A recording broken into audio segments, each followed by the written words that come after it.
Mga awit, Kabanata 100, talata 1 hanggang 5. Umawit sa kagalakan ang lahat ng mga bansa. Si Yahweh ay papurihan, paglingkuran siyang kusa. Lumapit sa presensya niya at umawit na may tuwa. O si Yahweh ay ating Diyos. Ito'y dapat na malaman. Tayo'y Kanya, Kanyang lahat, tayong lahat na nilalang. Lahat tayo'y bayan niya, kabilang sa Kanyang kawan. Pumasok sa Kanyang templo na ang puso'y nagdiriwang. Umaawit, nagpupuri sa loob ng dakong banal. Purihin ang ngalan niya at siya'y pasalamatan.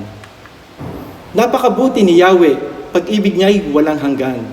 Pag-ibig niya ay tunay, laging tapat, kailanman. Magandang umaga po sa inyong lahat, mga kaibigan at mga kapatid sa Panginoon. Kami po ay nagagalak dahil muli ay makakasama namin kayo ngayong umaga sa ating pong pagsamba. Purihin natin ang Panginoon at awitan natin siya ng may kagalakan sa ating mga puso. Ang sabi nga sa talata na ating binasa, napakabuti ni Yahweh. Pag-ibig niya ay tunay at walang hanggan. At siya ay laging tapat, magpakailanman. Mga kaibigan, mga kapatid, ito po ang Diyos na ating sinasamba ngayong umaga. Amen? So tayo po ay sandaling manalangin.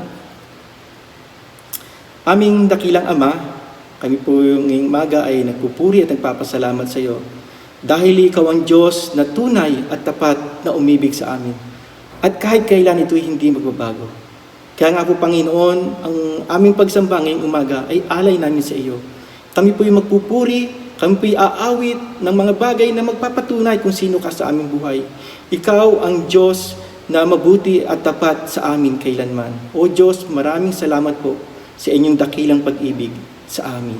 Kaya nga po Panginoon, ang lahat ng aming gagawin ito sa umagang ito ay alay namin sa iyo. At nawa matagpuan niyong kaming tapat at naglilingkod sa iyo Panginoon.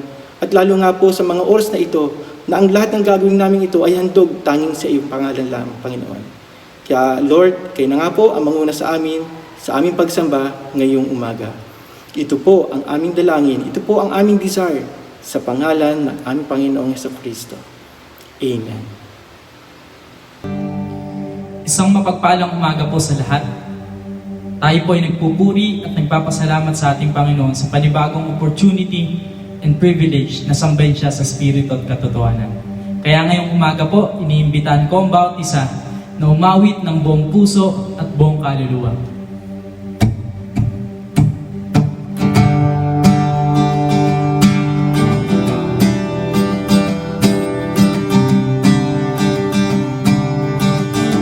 Let's sing, pupurihin.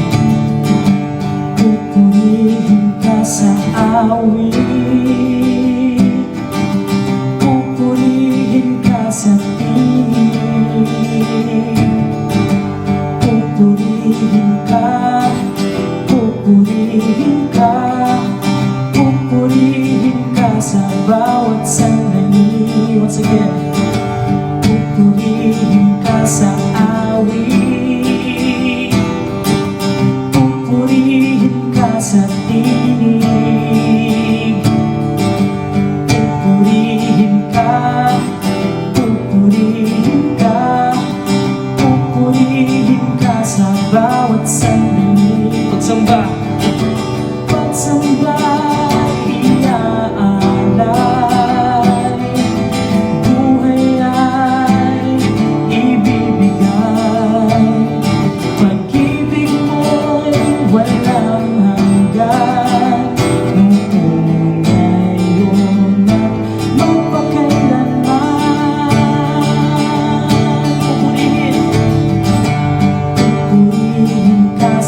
luklukan ng iyong wagas na pagsinta. At daluyan ng walang hanggang mga papurit pagsamba. Maghari ka, O Diyos, ngayon at kailanman.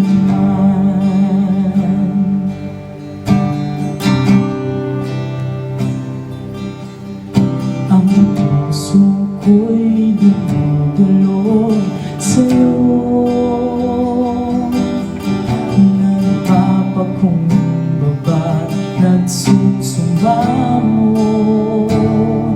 paging dapatin mo.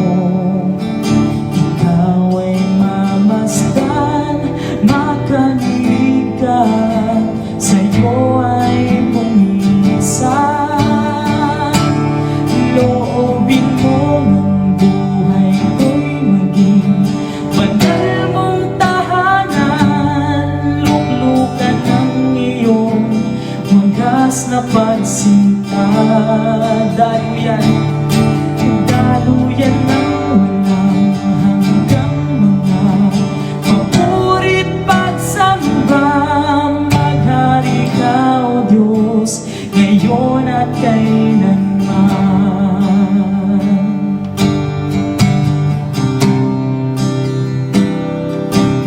Loobin mo ng buhay ko'y maging banal mong tahanan.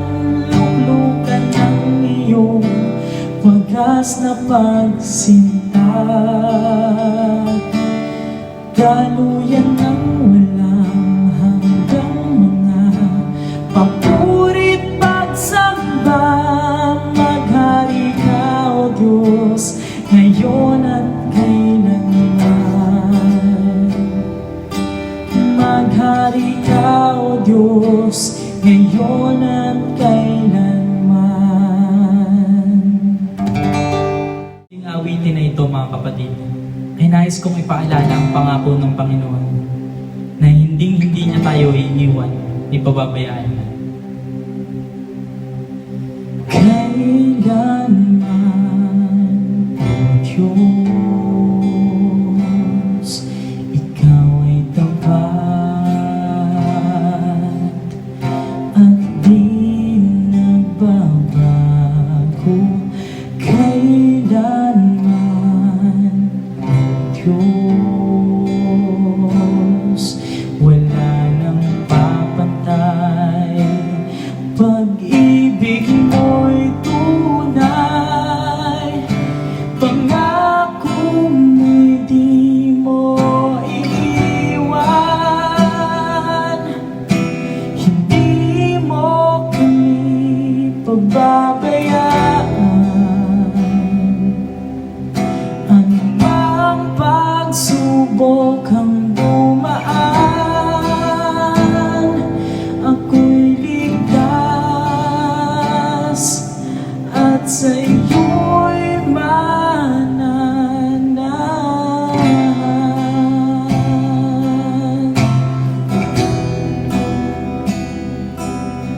Napakasarap isipin na tayo ay ligtas na sa piling ng Panginoon. Kailanman, Diyos, biyaya mo'y sapat at hindi nagkukulang. Kailanman, Diyos, pag-ibig mo'y wagas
purihin at sambahin ang ating Panginoon.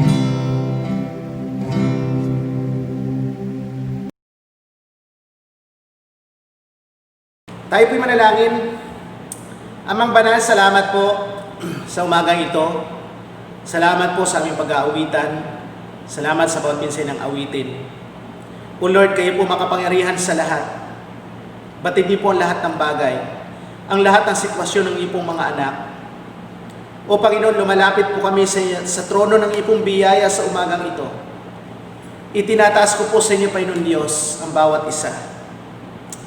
O Diyos, pakaingatan niyo po kami, ang aming pisikal. O Panginoon, sa mga kapatid naming may karamdaman, hinihiling ko pong iyong pagpapagaling sa kanila. Ang pailangan ng bawat isa, dinadalangin ko po, Panginoon, patuloy niyo po ipagkaloob, Panginoon Diyos. O Panginoon Diyos, dalangin ko pong iyong pag-iingat. Dalangin ko po mga kapatid namin, iyo pong patuloy na pagpalain ang mga hanap buhay namin. Sa mga kapatid namin may negosyo, pagpalain niyo po sila. Sa mga kapatid namin na wala ng trabaho, o Diyos, kayo po ang gumawa. But Lord, naway ma-realize nila na kailangan nila ng pananampalataya, kailangan nila ng humakbang. Tulungan niyo po sila, Panginoon. At o Diyos, sa mga kapatid po namin may pinagdadaanan na hindi nila alam kung anong dapat gawin, Lord, tulungan niyo po sila. Kayo po ang gumawa sa buhay nila, Panginoon Diyos. At ngayong umaga, o Panginoon, tinataas ko po sa higit sa lahat ng may spiritual na buhay. Tulungan niyo po kami. Patatagin niyo po kami. Palagay niyo po kami patuloy, Panginoon, sa kabila ng sitwasyong ito, Panginoon Diyos. O Panginoon, nawa may igagrab namin yung ganitong pagkakataon na mas lalo pang magbubunga kami, Panginoon, sa aming Christian life.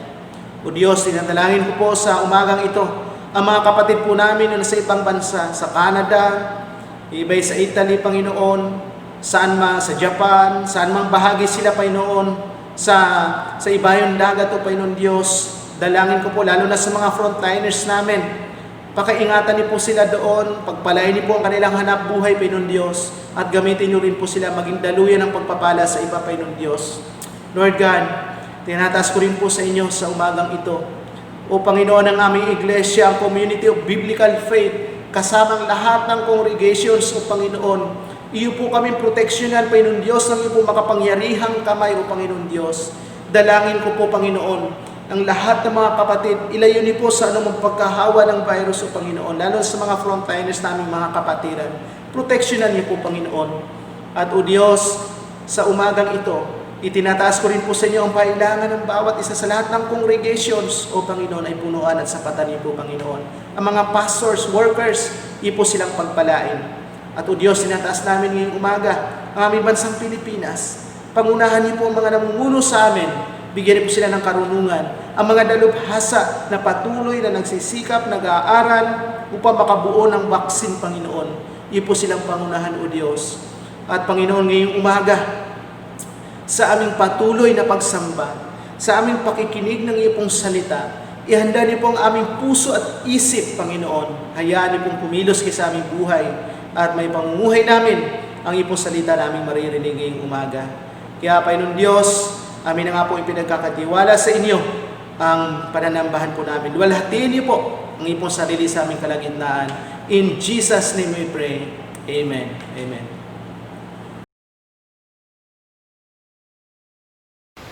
Magandang umaga po sa inyong lahat. Kayo po ay aking inaanyayahan na makiisa sa pagganap ng Lord's Table ngayong umaga. So dito po ay ating inaalala ang yung dakilang pag-ibig ng ating Diyos Ama na ipinahayag sa pamamagitan ng kanyang anak na si Jesucristo. So doon po ay ating inaalala yung kanyang paghihirap, yung kanyang kamatayan, at lalo higit yung kanyang muling pagkabuhay. So ito po ang mga katotohanan na ating sinasampalatayanan, kaya naman tayo po ay nagkaroon ng kapatawaran ng ating mga kasalanan at tinanggap ang buhay na walang hanggan ayon sa kanyang pangako.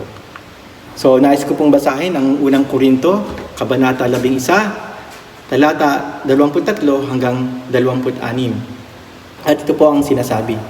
Sapagkat tinanggap ko sa Panginoon, ang ibinigay ko naman sa inyo, na ang Panginoong Hesus nang gabi siya ipagkanulo ay dumampot ng tinapay.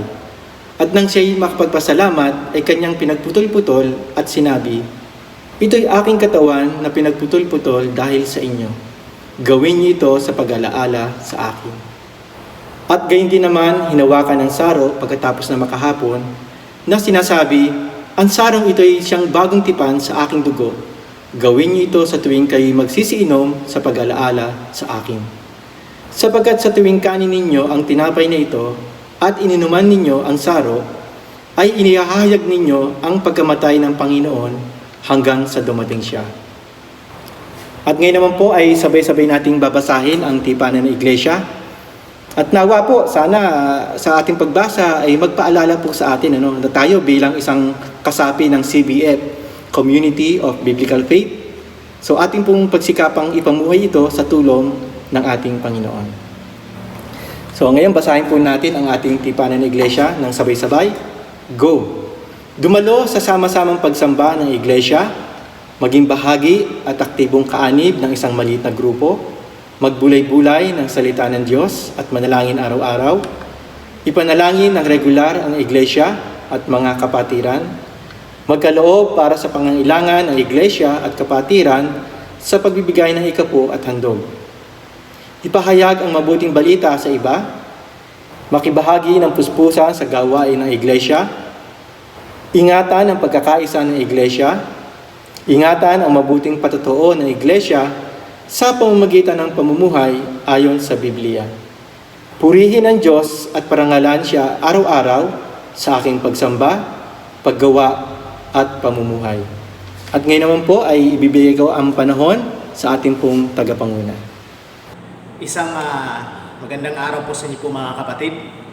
At sa bahagi po ito ng ating pagsamba, ang atin pong gagawin ngayon ay isa po itong pag-aalaala sa ginawa po ng Panginoon doon sa krus ng Kalbaryo. So inako niya ang ating mga kasalanan at yun po ang dahilan kung bakit siya ipinako sa krus. Dahil po sa ating mga kasalanan at tumigis po ang kaniyang banal na dugo doon sa krus ng Kalbaryo bilang kabayaran para sa ating mga kasalanan. So ganun po tayo kamahal ng Diyos mga kapatid, na ibinigay po niya ang kaniyang kaisa-isang anak, ang Panginoon Jesucristo, para sa atin. At ito po ang dahilan kung bakit naligtas tayo. At bilang pag-alaala po sa kaniyang kamatayan doon sa krus ng Kalbaryo, sa kaniyang ginawang pagliligtas sa atin, ay ganapin po natin ngayong umaga ang banal na hapag po ng ating Panginoon. Maaari niyo pong kunin po ang tinapay na siyang sumisimbolo po ng katawan ng ating Panginoon Jesucristo. Sa talatang 23 hanggang 24, sapagkat tinanggap ko sa Panginoon ang ibinigay ko naman sa inyo, na ang Panginoong Jesus ng gabing siya ipagkanulo ay dumampot ng tinapay, nang siya makapagpasalamat, ito ay kanyang pinagpuputol-putol at sinabi, ito'y aking katawan na pinagpuputol-putol para sa inyo. Gawin ninyo ito sa pag-alaala sa akin.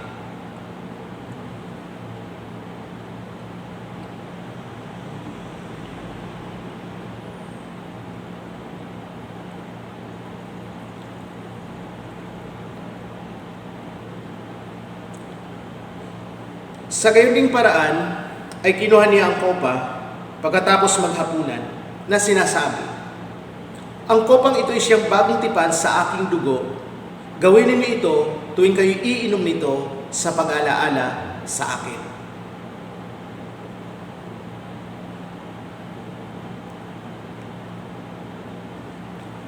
Sapagkat sa tuwing kanin ninyo ang tinapay na ito at inuman ang kopa, ipinahahayag ninyo ang kamatayan ng Panginoon hanggang sa dumating siya.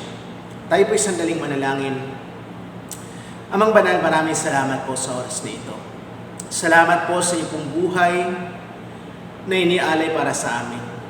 Salamat po, Panginoon Diyos, sa iyong pong kamatayan doon sa krus ng Kalbaryo, sa iyong pong pag-ako sa aming mga kasalanan. At salamat po sa buhay na wala hanggan na ipinagkaloob niyo po sa amin. Ang dalangin ko po, Panginoon, tulungan niyo po nawa kami na makapamuhay na naayon po sa iyong kalooban. Na makapamuhay ng may pag-ibig tulad ng pag-ibig na iyo pong ipinadama po sa amin. Pagpalain niyo po ang bawat isa sa umagang ito. Ito po ay dalangin ko sa pangalan ni Jesus. Amen. Amen.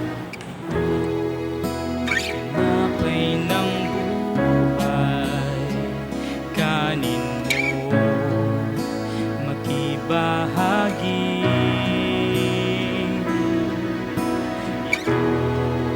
Tinapay ng buhay, kanin mo, makiisa.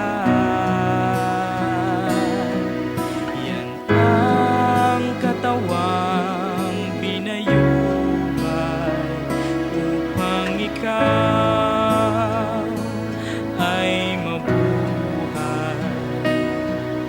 Yan ang katawang naghirap upang iyong kamtan ang buhay na walang hanggan.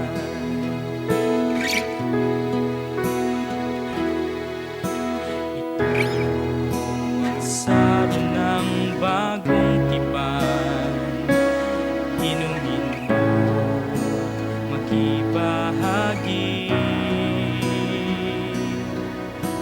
Ito ang saro ng bagong tipan, inumin mo, makiisa. Yan ang dugong dumanak upang ikaw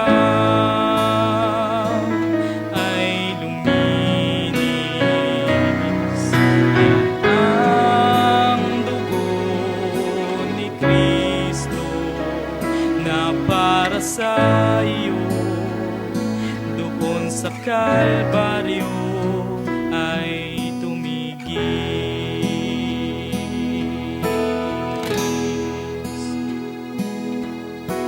Ito tinapay ng buhay, ito ang saro ng bagong tipan. Yan ang katawang binayuhan. Yan ang dugong itinigis. Ito ang aking patunay, ako'y kasama niyang namatay. Ito ang aking ipahayag na magbabalik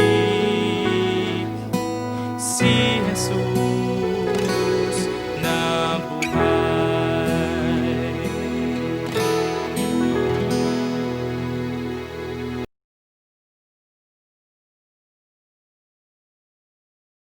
Muli po mga kapatid, sa umagang ito, sa atin pong pagpapatuloy ng ating pagsamba at bahagi po ng ating pagsamba ay ang pakikinig po ng salita ng Diyos.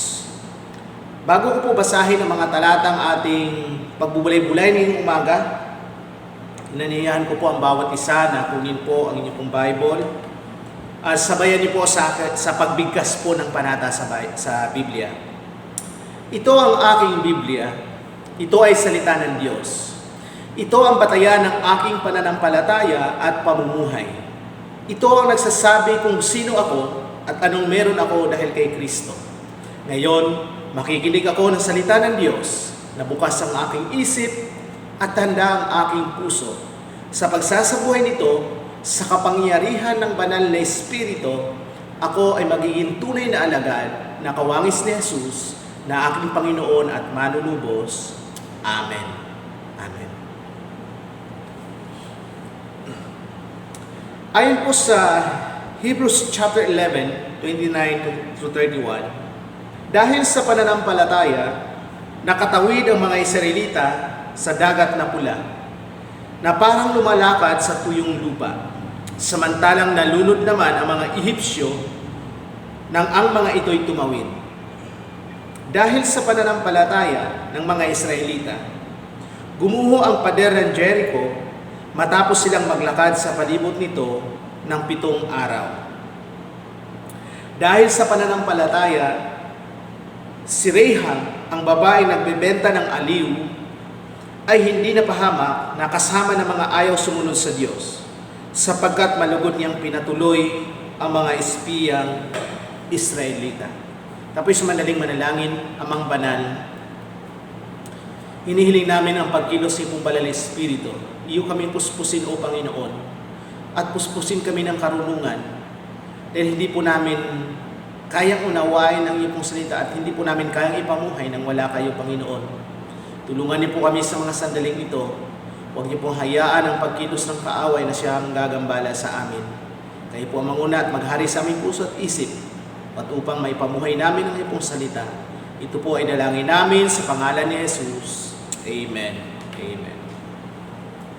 Ang ating pong mensahe ngayong umaga ay pinamagatang pagtitiwala sa pagliligtas ng Diyos. Trusting in God's deliverance. Part 1 po, itong unang bahagi po ay share ko po sa inyo sa araw na ito. Na ito po ay matatagpuan natin sa talata aking binasa mula sa Aklat ng Hebreo, chapter 11, 29 po, talatang 29 hanggang 31. Kung atin pong pag-aralan ang buong chapter po ng buong chapter 11 ng Hebrews, makikita natin na isa ito sa masasabi nating pinakadakilang pananampalataya na makikita natin sa buong Bible. At marami pong halimbawa dito. Isa na nga po dito si Abel. Wala po tayong oras para isa-isahin ito. Si Enoch, si Noah, si Abraham, si Isaac, si Jacob, si Joseph, at saka si Moses. At ngayong umaga, titingnan natin yung una doon sa tatlo na nais ko pong i-share po sa inyo. Na isa sa mga halimbawa ng pananampalataya. At ang titingnan po natin ngayong umaga ay yung pagtawid ng mga Israelita doon po sa dagat na pula o sa Red Sea, sa pangunguna ni Moses.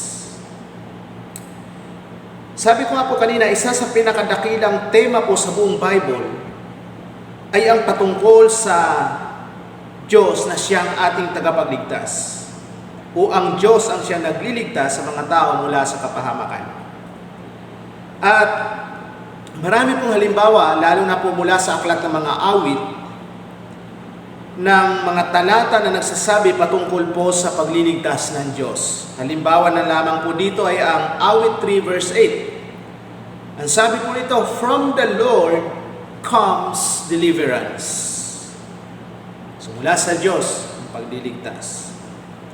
Sa chapter 32 verse 7, "You are my hiding place." Sabi ng mga awit, "You will protect me from trouble and surround me with songs of deliverance." At mula sa 34 verse 7, "The angel of the Lord encamps around those who fear Him, and He delivers them." Mag-jump tayo doon sa 91 verse 15. "He will call upon me, and I will answer him, and I will be with him in trouble. I will deliver him and honor him." Jeremiah 15 verse 11, "Surely I will deliver you for a good purpose." This is indeed one of the most precious aspects of biblical faith, that we can trust God to deliver us in our time of need, even in this pandemic that we are experiencing today. So sa araw na ito, titingnan po natin yung una doon sa tatlo. 3 examples of trusting in God's deliverance na matatagpuan po natin sa Hebreo 11, 29 to 31. Number 1,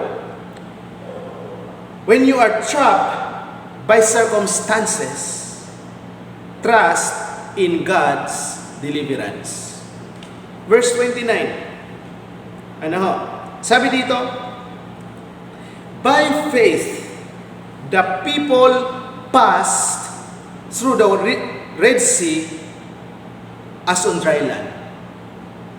Nang dahil sa pananampalataya, nakatawid ang mga Israelita doon sa Red Sea. How did people of Israel cross the Red Sea? Very obvious. How? By faith.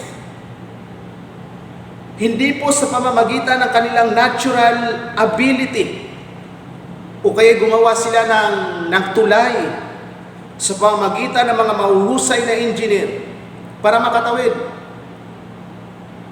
O kaya ay sumakay sila sa isang malaking bangka o ano paman. Bangkang demotor, hindi ho. Ang sabi dito, by faith, by trusting in God's deliverance.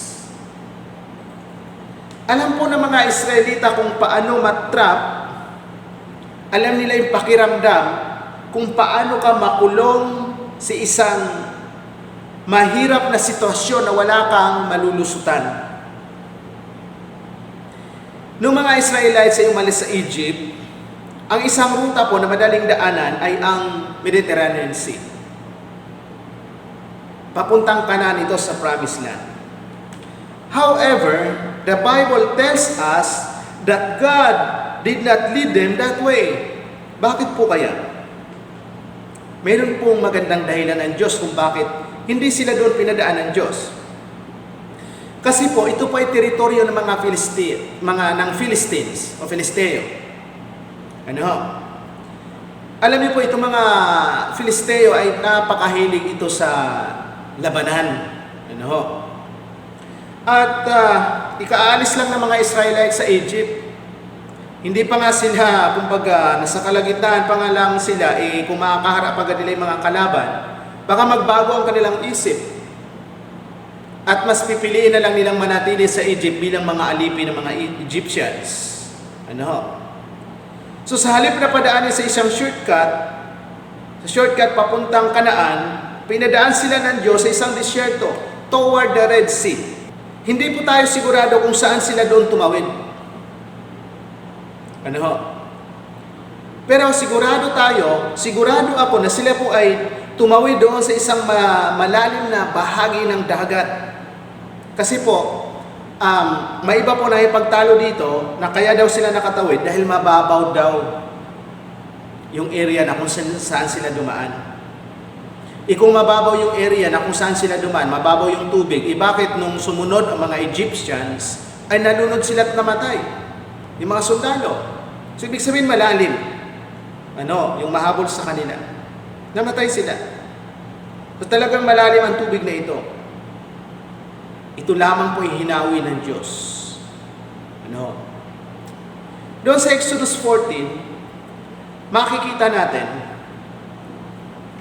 God intentionally led the Israelites right to the edge of the sea, na kung saan doon sila nag-camp at nag-intay.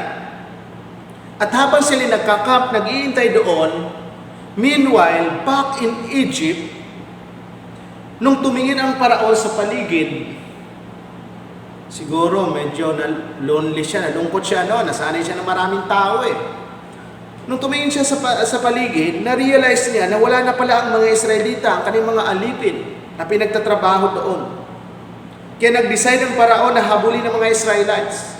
Tinipon niya mga sundalo, mga chariots, mga ngabayo, at hinabol nila ang mga Israelita at naabutan nga po doon sa malapit po sa pulang dagat. So ngayon, just imagine for a moment. Ilagay mo ang iyong sarili na kabilang ka sa mga Israelites. Nandoon ka sa ganong sitwasyon. Na paglingon mo, nakikita mo ang Paraon, nakita mo ang mga sundalo niya, mga ngabayo, na kung saan papalapit sa inyo. kasama ang kanyang buong sandatahang lakas, na matatrap kayo doon. Pag bumalik ka, makakasalubong mo sila, hindi ka naman pwede mag-forward dahil ito ay dagat. Lalo na kung hindi ka marunong lumangoy, talagang mahihirapan ka. At ang hirap mag-isip. So ngayon, wala kang malulusutan. Okay, napakahirap po mga kapatid. Nakaranas na po ba kayo ng ganung sitwasyon? Ako po nakaranas na ako. Nakaranas na po ba kayo ng ganung sitwasyon na sa gitna ka ng sitwasyon, natatrap ka sa isang hindi magandang sitwasyon na ni pag-iisip ay hindi mo maisip kung paano makatakas sa ganong sitwasyon. Hindi mo talaga alam kung anong gagawin mo. Na-experience ko po yan. At wala akong ibang magawa kundi ang magtiwala sa Panginoon. Amen? Yung iba po sa atin, ako po'y nalulungkot na wala ng trabaho dahil sa pandemyang ito. Yung iba sa atin may trabaho naman, pero nakakaranas sila ng anxiety, iba na de-depress. Hindi alam ko anong gagawin. Sabi ko po doon sa isang nakausap ko, kasi kung ano-ano na lang daw po naisip niya, sabi ko po sa kanya, sa totoo lang, kung isip kinang isip, wala po talaga kayong magagawa sa sitwasyon natin ngayon. Sabi ko, wala tayong ibang magawa kundi ang ipagkatiwala ito sa Diyos. Hayaan na ang Diyos ang gumawa. So what do you do? Kung ikaw ay nasa ganong sitwasyon, isang lesson na makikita natin dito, when you are trapped by circumstances, trust in God's deliverance. Amen? Bakit po kailangan natin magtiwala sa Diyos? Number one, right under dito sa first main point. Bakit? Because God can make a way where there is no way. Amen? May magagawa ang Diyos. Diyos lamang ang makagawa ng mga bagay sa tuwing dumadating sa punto na hindi natin alam kung anong gagawin. Una sa lahat, kailangan mong maunawaan, kailangan mong malaman na ang Diyos ay makagagawa ng paraan sa mga panahon na wala kang maisip na paraan. God can make a way when there is no way. Amen? Nung makita ng mga Israelites ang paraan at ang mga sundalo nito, siyempre labis silang natakot. But Moses encouraged them with his words from Exodus 13 o 14. Verse 13 hanggang 14, babasahin ko po.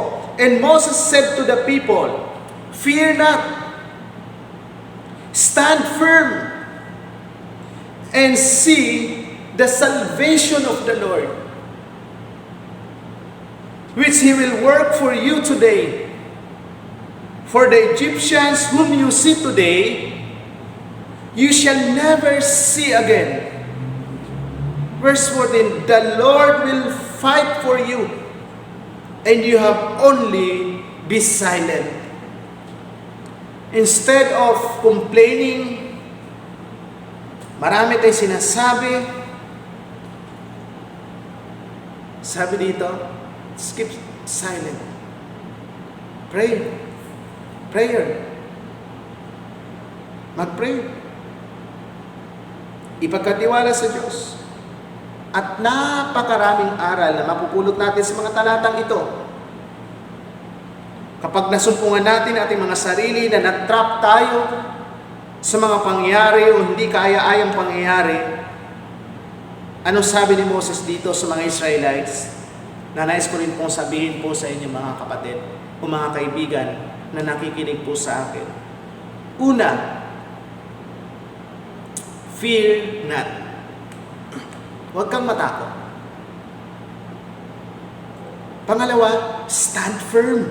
Magpakatatag ka. Pangatlo, look for God's deliverance. Pang-apat, trust God to fight for you. Sabi ni Moses eh. Panlima, be still. Chill ka lang. Relax ka lang. Sabi ito, be still. Be still and know that He is God. Amen? Know that God can make a way when there is no way. Amen? Yan po ang ginawa ng Diyos mga Israelites. Verse 16, sabi ng Diyos kay Moses doon sa Exodus, itaas mo ang iyong tungkod. Iunat mo ang iyong mga kamay over the sea to divide the water para makatawid kayo kasama ang mga Israelites. At sa bahaging ito ng lumang tipan, gumawa ng napakalaki o matinding himala ang Diyos sa lumang tipan. At yun nga ang ginawa ni Moses sa verse 21. Iniunat niya ang kanyang kamay, tinaas ang tungkod, at nilagay ito sa dagat. At gumawa ng isang matibay na daan ang Panginoon. Panginoong Diyos. Ang Diyos, hinawi ang dagat upang makatawid ang mga Israelita. Pinatunayan ng aklat ng Exodus, ito sinabi dito sa Hebrews 11, na hinati ng Diyos ang dagat upang makatawid ang mga Israelita. Na hindi na nila kailangang lumangoy. Na hindi na nila kailangan ng bangka. Ni hindi nabasa ang kanilang mga paa. Siguro para hindi sila mapasma. Kasi mahaba yung paglalakbay nila. Isang napakainit na disyerto. At habang sila'y tumatawid, hinahabol sila ng mga Ehipsyo. At makikita natin dito mga kapatid, ito ay isang himala, ang paghawi sa dagat. At gusto ko po sabihin po sa inyo, God has not changed. Amen? God is the same yesterday, today, and tomorrow, and forever and ever. Amen? God can still perform a miracle today. Amen? Hindi man sa ganung kapamaraanan. And God can make a way today even when there is no way. Amen?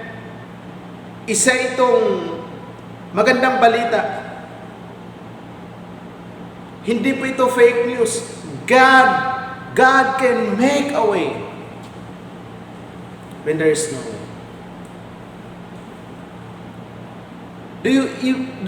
Do you ever feel trapped? Feeling mo ba? Pakiramdam mo ba? Nakakulong ka ngayon sa isang hindi magandang sitwasyon? Pakiramdam mo lang palabas, there's no way out. Kapatid, ang Diyos noon at ang Diyos ngayon ay hindi nagbabago. Amen? Isang mabuting balita ito. Ginawa mo na ba lahat? Tiningnan mo na lahat ng anggulo. Dinouble check mo na lahat. As far as you can see. Figures, chinek mo na lahat. Wala talagang solusyon. You cannot go forward. You cannot also go backward. Anong gagawin mo? Mga kapatid, when you are trapped by circumstances, trust in God's deliverance. Amen? God will make a way for you. Amen? Mamaya-maya sa ating response song, kakantahin natin yung kinanta ni Don Moen. God will make a way where there seems to be no way. He works in ways we cannot see. He will make a way for me. Amen? Ganda ng awit na ito mamaya. Ano ho? Remember, brothers and sisters in the Lord, friends, faith is being sure of what you hope for and certain of what you do not see. Yan po ang faith. Sigurado ka sa isang bagay na hindi mo nakikita. You may not see the way out. There may be no way to see. Wala kang marahil na nakikitang daan, paraan, but it doesn't matter. Because God can make a way where there's no way. Where there seems to be no way. Amen? Pangalawa, the way God opens up for you will still require faith. Now, it is important to understand that the way God opens up for us, for you, will still require faith on our part. Amen?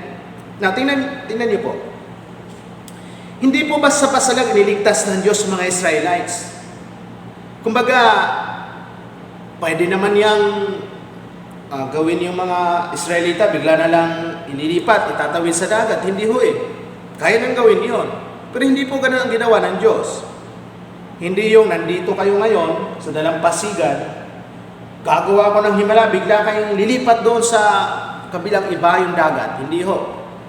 Although kayang gawin ng Diyos yon. Ano? So, ang ginawa ng Diyos, hinawi ang dagat sa pamamagitan ni Moses. Pero, bagamat gumawa ng himala ang Diyos, kailangan may gagawin ng mga Israelita. May part sila. Kailangan nilang humakbang, kailangan nilang tumawid patungo sa kabilang ibayo. Ano po ibig ko sabihin dito?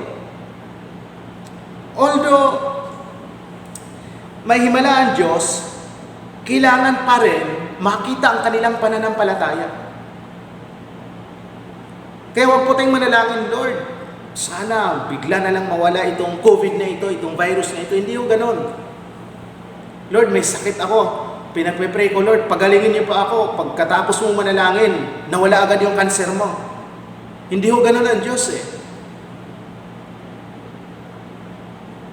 It requires faith. Kailangan makita pa rin ang ating pananampalataya. So sila, bago sila makatawid, kailangan lang humakbang. Ang pananampalataya tinutukoy ko po dito ay hindi po saving faith. Ang saving faith, by faith alone, in Christ alone. Wala pong plus works. Ibang faith po ang tinutukoy ko dito. Ito ay para sa mga Christians na ligtas na. Sa mga sitwasyon na ganito, kailangan mo ng pananampalataya. Ano? Kailangan may gagawin ka. Kaya kung nawalan ka ng trabaho, pray ka ng pray, Lord, ay tulungan niyo po, i-provide mo yung pangailangan ko.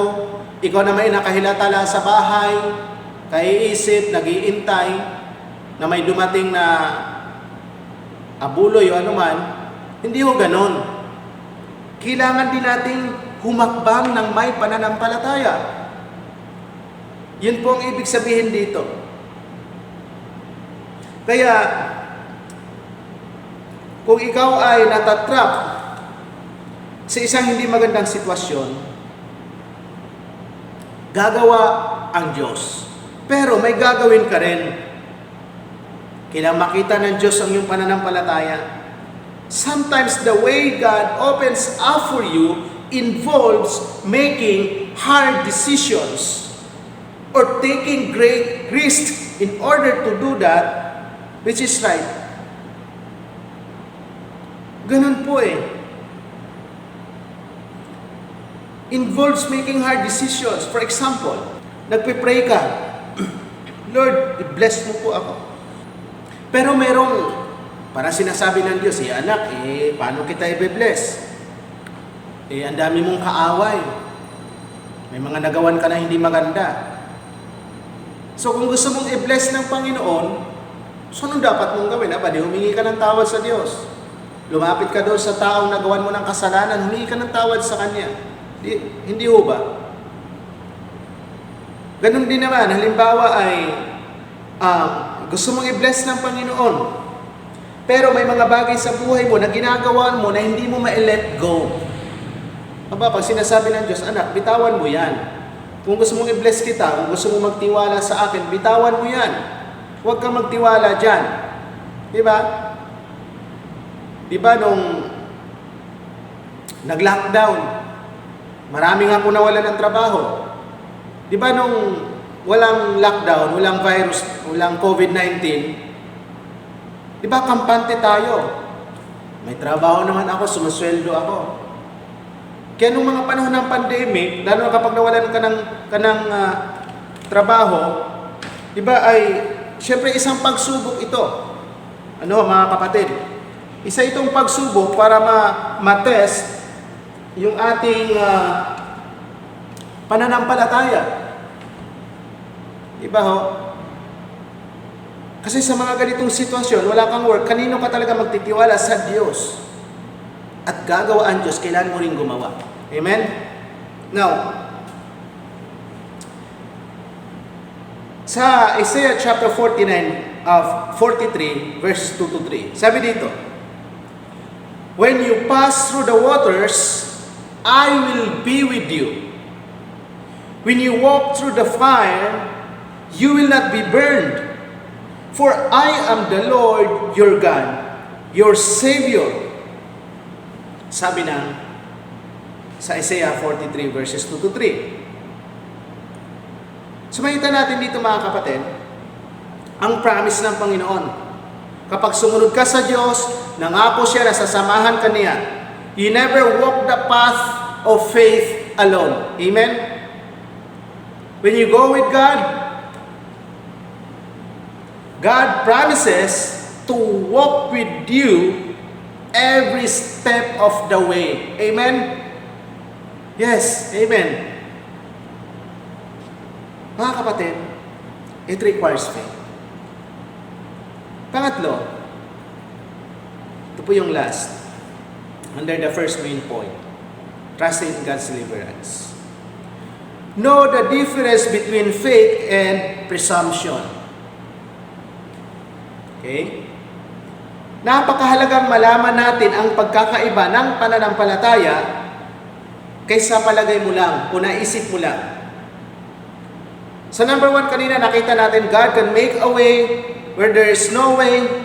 Pangalawa, the way God opens up for you will still require faith. Pangatlo, know the difference between faith and presumption. Okay? Back to Hebrews 11:29, sabi dito, by faith the people passed through the Red Sea as on dry land. But when the Egyptians tried to do so, they were drowned. Nalunod sila. Itong Israelites at Egyptians ay parehong tumawid doon sa dagat. Tama ho ba? Yes. Tumawid din yung mga Egyptians doon sa dagat na hinawi ng Diyos. Ang pinagkaiba nga lamang po ay itong mga Israelites, sila ay nakatawid ng ligtas na hindi sila napahamak. Okay? Samantalang itong mga Egyptians ay habang tumatawid itong mga sundalo ay nalunod at namatay. So what is the difference sa dalawang ito? Itong mga Israelita walk by faith. They walk by faith. the Egyptians acted in presumption. Di ba ho? Kasi nung nakita ng mga Egyptians, nakatawid yung mga Israelita.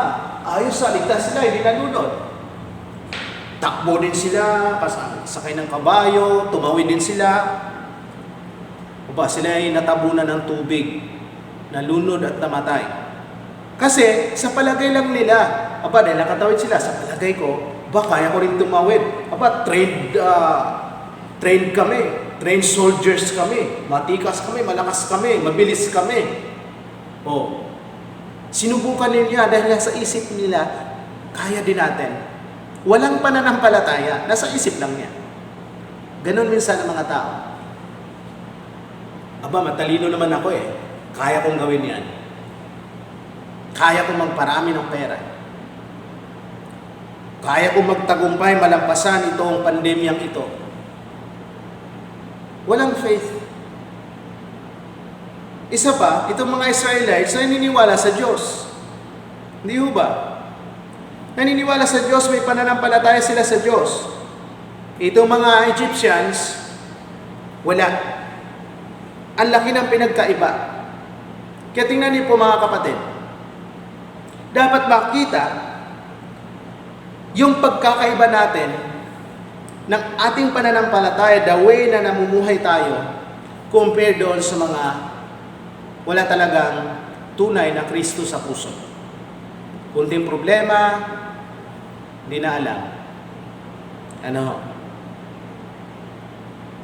So mga kaibigan, na nakikinig po sa mga sandali pong ito, sa paano mo malalaman kung yung ginagawa mo ay naaayon sa pananampalataya o sa palagay mo lamang? Mag-isa ating mga kapatid sa Panginoon. Yan bang ginagawa mo? Yan ba ay ayon sa base sa pananampalataya o sa palagay mo lang? Sa mga nakikinig po ngayon, una sa lahat, sa mga kaibigan natin, nais kitang tanungin, kilala mo ba ang Diyos? Marahil narinig mo lang? Kilala mo na ba talaga ang Panginoon? Marahil narinig mo lang din? Yes, may Panginoon, nagsisimba naman ako. Ang ibig kong sabihin ay, siya ba'y tinanggap mo na talaga bilang iyong Panginoon sarili tagapagligtas ng iyong buhay? Kasi po, yan po ang unang hakbang ng pananampalataya in Christian life. Pananampalataya sa Panginoon bilang anak ng Diyos na inialay ang kanyang buhay doon sa krus ng Kalbaryo upang bayaran ang ating mga kasalanan. Hinahanap mo ba ang Diyos? Hinahanap mo ba ang kalooban ng Diyos sa iyong buhay? Ninanais mo ba na maging masunurin sa Diyos? Tunay bang hinahanap mo at sinusunod ang nais ng Panginoon o yung gusto ng iyong sarili? Kung sumusunod ka sa Panginoon, then you are responding in faith. Amen? And God will be with you as you follow Him.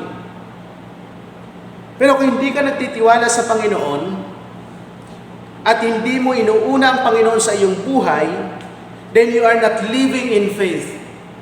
Brothers and sisters in the Lord, sino bang inuuna mo sa iyong buhay ngayon?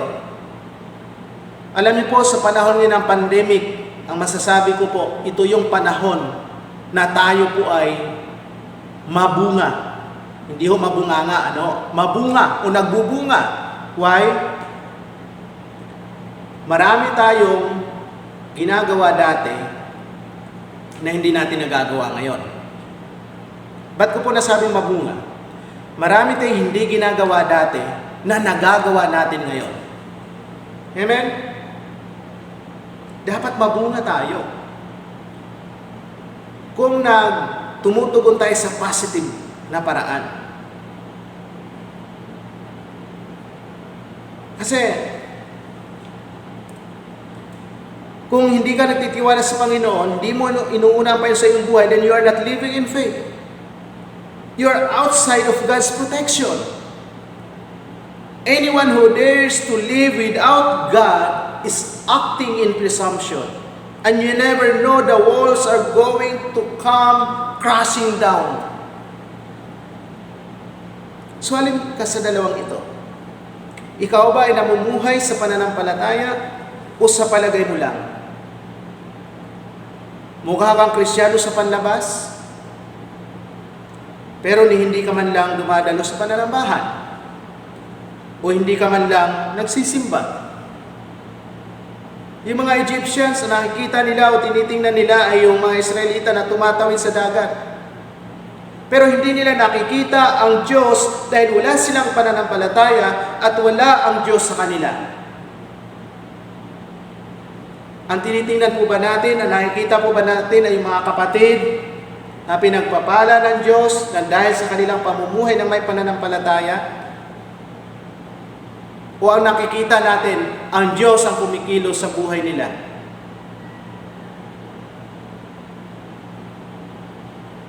Kung hindi mo pa kilala si Kristo, mga kaibigan na nakikinig, gusto kitang i-encourage na magkaroon ng pananampalataya sa araw na ito. Mahal na mahal ka ng Diyos. Meron ba sa atin nakikinig ngayon, medyo hindi mo alam kung anong gagawin mo, there's no way out, wala. Hindi mo talaga alam kung anong dapat mong gawin. Nagkaroon ka na anxiety, madedepress ka na. Mahal na mahal ka ng Diyos, kaibigan. Mga kapatid, mahal na mahal tayo ng Diyos. Binigay niya ang kanyang kaisa-isang anak para sa iyo. Ang dapat mo lang gawin ay ilagay sa ating Panginoon Kristo ang iyong pananampalataya. Manampalataya ka sa Kanya. And God, at babaguhin ka ng Diyos. Forever. Babaguhin ng Diyos ang iyong buhay. And when you reach the end of your days, dito sa mundong ito, and you walk through that great passageway of death, na kung saan lahat tayo ay darating doon someday, when you pass through the waters, God will be with you. He will bring you safely to the other side. Amen? And as we close this morning, all of us need God's deliverance. Amen? Certainly from sin, marahil, but at many other times in our lives as well. Lahat po tayo dumadating sa punto, sa mga sitwasyon na kung saan it seems that there's no way out. We don't see any way out. That's when we need to remember that God is our strong deliverer. Amen? So anong lesson ng pananampalataya ang makikita natin sa pagtawid ng mga Israelites sa pulang dagat? When you are trapped by circumstances, trust in God's deliverance. Amen? God can make a way where there is no way. Amen? The way God opens up for you may still require faith. And be sure you are responding in faith rather than acting in presumption. Amen? Ano nagtatrap sa iyo ngayon? What holds you captive? Do you long for freedom? Gusto mo nang makalaya sa sitwasyon na yan? Hindi mo talaga alam. Gusto mo makalaya. Ginawa mo na lahat. Ganun pa rin.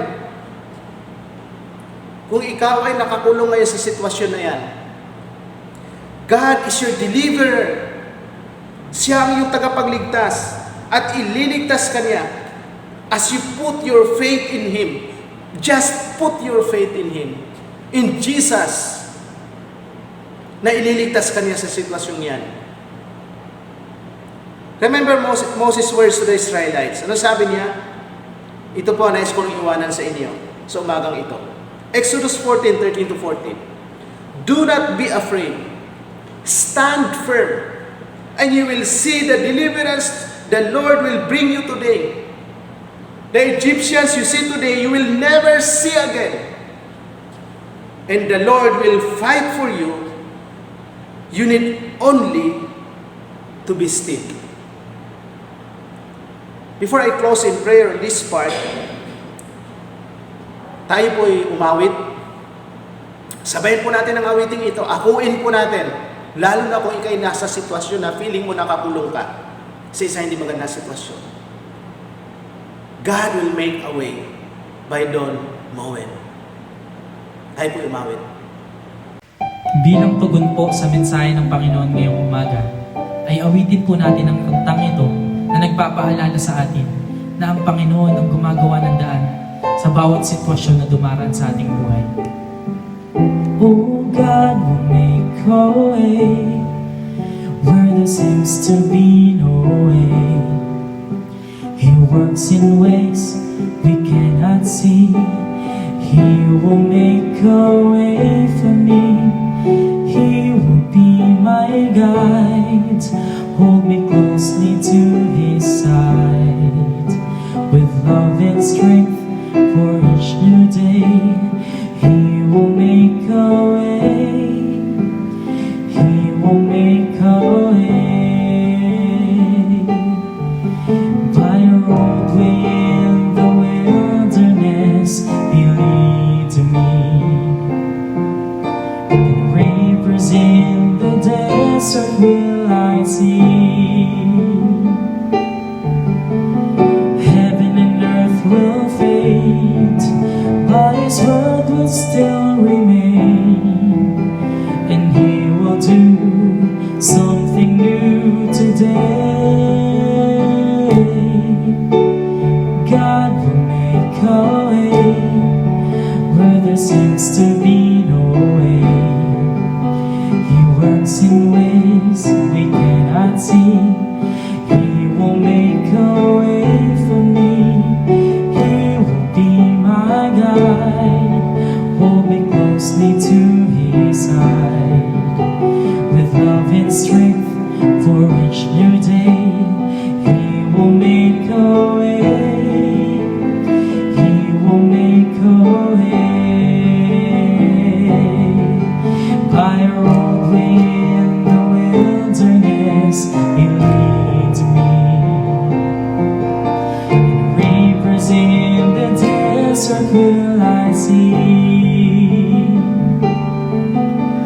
Heaven and earth will fade, but His word will still remain, and He will do something new today. Oh, God will make a way where there seems to be no way. He works in ways we cannot see. He will make a way for me. He will be my guide. Hold me closely to His side. With love and strength for each new day, He will make a way. He will make a way. With love and strength for each new day, He will make a way. He will make a way.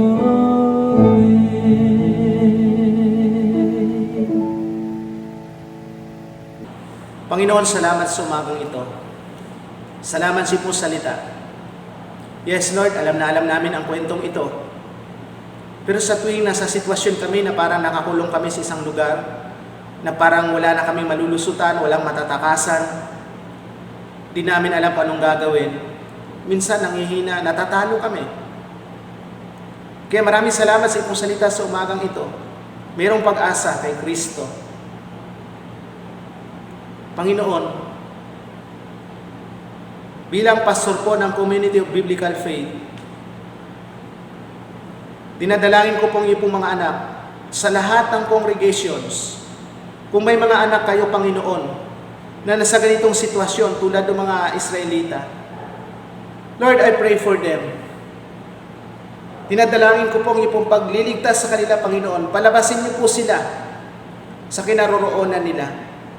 Tulungan niyo po sila, Panginoon Diyos, upang malampasan nila ang sitwasyong ito. Kayo po ang gumawa ng paraan, Panginoon, upang makalabas sila. Lord, bless them, O God. Dalangin ko po ang iyong pong himala ang mararanasan nila, Panginoon Diyos. Salamat, Panginoon. Thank you so much, Lord. We glorify you. We love you, O God. We praise your name. Purihin ka, O Diyos. In Jesus' name we pray. Amen. Amen.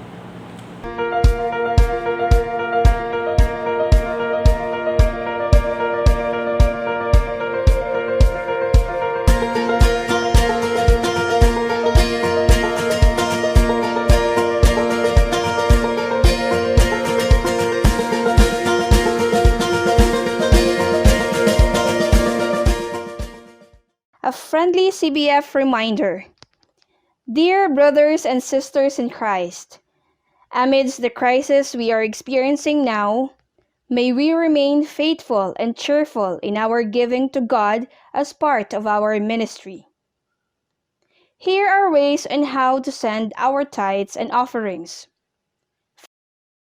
First, through our CBF bank account. You may deposit on China Bank Savings to the account name of Community of Biblical Faith Incorporated, on account number of 627400009565.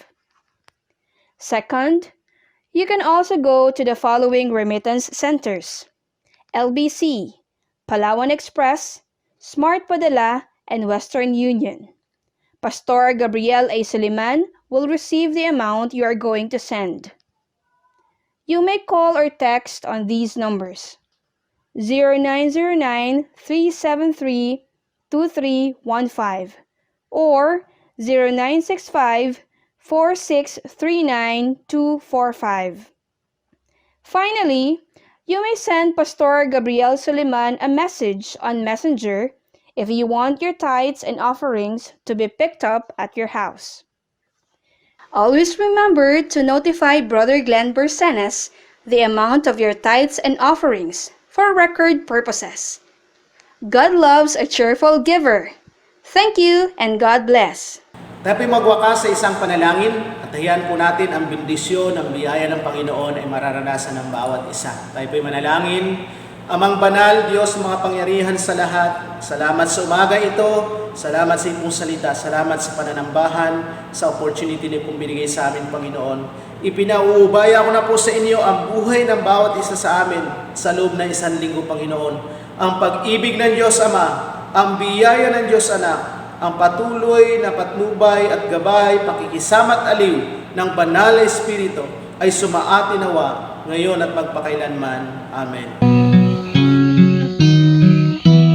Now unto him who is able to keep you from falling and to make you stand in his presence, blameless and with great joy.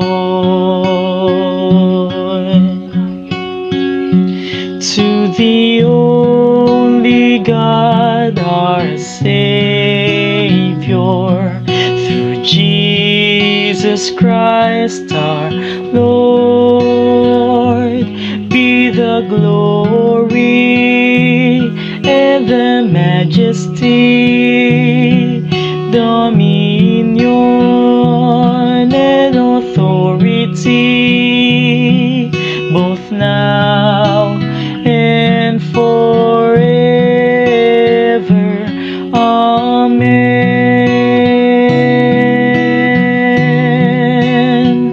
Give him the glory and the majesty,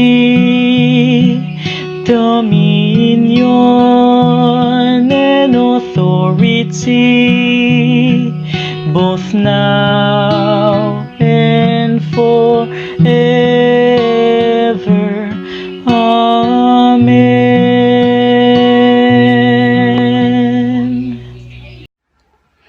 For our Community of Biblical Faith announcement, all our brothers and sisters in CBF are encouraged to attend the live streaming of our prayer meeting every Wednesday at 5 p.m. on our Facebook page, CBF Livestream. Did you miss attending Sunday school at Community of Biblical Faith? Let us all be glad because Match, ministry that aims to touch children's heart, this coming Sunday at 8 a.m. via online streaming at our Facebook account, CBF Livestream. We encourage our dear parents to guide your children in doing activities such as singing, dancing, memorizing Bible verses, and attending to Bible study. This is our way in helping the kids shine for Jesus and focus on Jesus. It is a date on Sunday at 8 a.m. Watch the match. Let's continue to focus on Jesus and be strong in faith. Trust in God always. Keep safe and God bless.